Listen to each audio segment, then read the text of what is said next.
چه حسی دارین اگه بفهمین که یکی از اعضای اصلی BTS یعنی شوگا به جای اجرای بعدی ممکنه راهی زندان بشه؟ شوگا یه تصادف باور نکردنی با اسکوتر برقی، اونم تو حالت مستی. حالا این اتفاق اون رو در آستانه 2 تا 5 سال حبس قرار داده. آیا این حادثه میتونه همه چیز رو برای این ستاره کی‌پاپ نابود کنه؟ آیا این اتفاق تمام آینده شوگا و BTS رو به خطر میندازه؟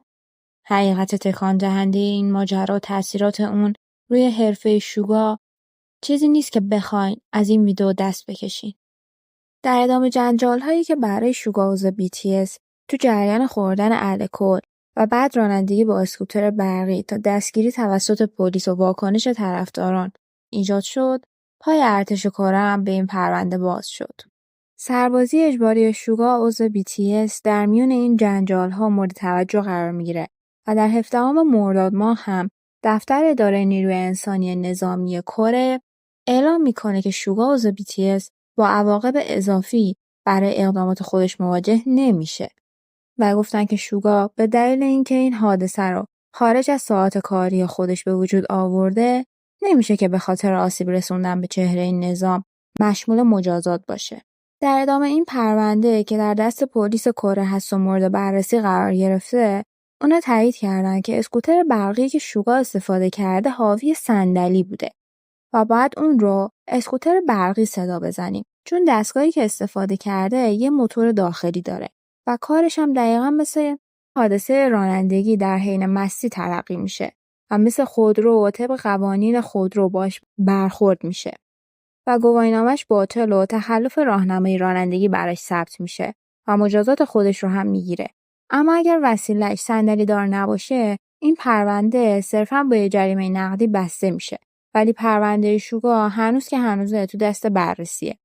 اما بعد از این ماجراها شبکه JTBC تصاویر ویدئویی از شوگا عضو BTS، اونم در حالی که سوار بر اسکوتر برقی صندلی دار بوده رو منتشر کرده و عنوان ویدئو شامل این بوده که میگفتن شوگا سوار بر اسکوتر برقی تاشو بوده و بعد از این قضیه آرمی‌های کره‌ای شوگا رو متهم کردن و گفتن که به وجهه BTS داره آسیب میرسونه و جمله من خیلی ناامید هستم رو توی توییتر کره ترند کردن.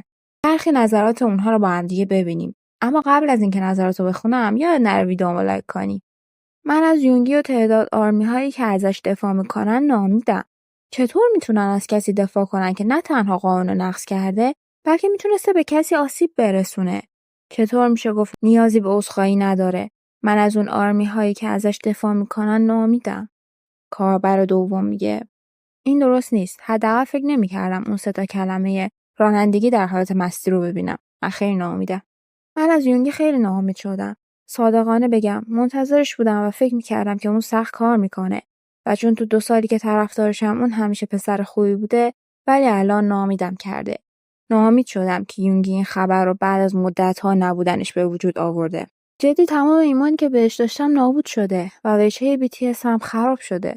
من خیلی ناامیدم. بعد از همه این اتفاقات، پلیس اعلام کرد که اسکوتری که مورد استفاده قرار گرفته که وسیله حمل و نقل شخصی محسوب نشده و این هنرمند بر اساس همون مبنای رانندگی با خودرو در حین مستی مجازات میشه. و مشخص شد دستگاهی که شوگا استفاده کرده یه اسکوتر برقی نه، بلکه یک دوچرخه موتوری بوده و این دوچرخه‌ها مشابه کار کردن با خودرو تو کره هستن. از طرفی هم پلیس اعلام کرد میزان الکل خون شوگا 800% نبوده، بلکه چیزی حدود 0.2% بوده و این در حالیه که شوگا در ایستگاه پلیس شهادت داده که فقط یه لیوان آبجو خورده.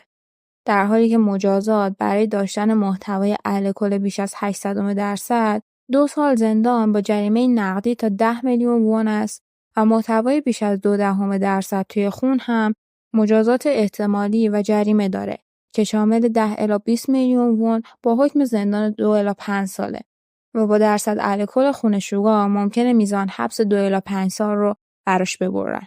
اما قبل از این که ادامه ویدیو رو بگم یا نره چنل ما رو سابسکرایب کنی. از سمت دیگه خبرگزاری‌ها گفتن که شوگا عضو BTS به طور کامل در مورد این موضوع فکر میکنه و با توجه به پویایی قوی BTS اقداماتی مثل ترک گروه یا خروج از گروه برای شوگا به خاطر این قضیه وجود نداره و بعد از خروج اعضا از ارتش کامبک BTS بعیده که با مانعی روبرو بشه و یا تأخیری براش به وجود بیاد. در 21 مرداد ماه منابع از سمت ایستگاه پلیس تایید کردن که پلیس تاریخی رو با شوگا هماهنگ کرده تا از اون اظهاریه برای اتفاقات اخیر بگیرن و روند پرونده رو تکمیل کنن و با توجه به اینکه درصد الکل خونش 0.2% هست و بالاتر از آستانه مجوز برای 800% و همچنین 8 برابر بالاتر از حد قانونی تعیین شده باید اظهار میشد.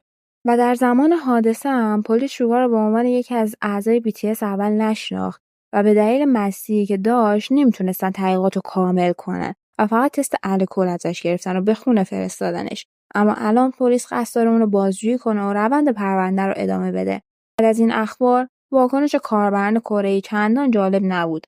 نظرات اونها شامل این بود که میگفتن گروه رو ترک کن. ناموسا خیلی خوش شانسه که زنده است. یه قوطی آبجو؟ چرا دروغ حالا؟ خدایی 0.2%؟ چرا پس دروغ گفتی فقط یه قوطی خورده؟ وجدانتون نمیگیره اینقدر دروغ میگین؟ آخرین کامنت هم این بود که میگفتن به جای فکر کردن گروه رو ترک کنی بهتره. این ویدیو راجع به جنجال هایی که واسه شوگا اخیراً به وجود اومده گفتم. توی ویدیوهای قبلی هم ماجرای این جنجال را از اول کامل را توضیح دادم. پس یاد نره یه سر به اون بزنی.